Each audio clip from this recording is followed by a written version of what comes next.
ang sabi daw sa Ikigai, don't retire. Just slow down. Kasi daw, pagka nag-retire ka, let's say above 60, nag-retire ka na, ang nangyayari, lalo kang hihina, lalo ka manghihina. Kasi when we talk of retirement, akala natin retire na lahat. Ayaw na mag-exercise, kain na ng kain.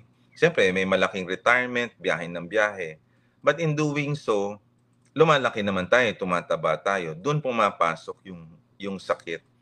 So ang problem dyan, find a job or find an advocacy where you can still maintain your activity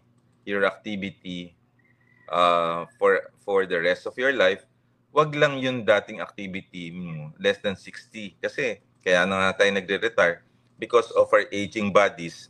We need to consider as well na kailangan natin alagaan yung ating katawan. So, ang ibig ko sabihin sa mga nagre-retire po, don't retire your body. You have to retain that particular body of yours to become healthy because mas vulnerable na kayo to non-communicable disease or lifestyle disease.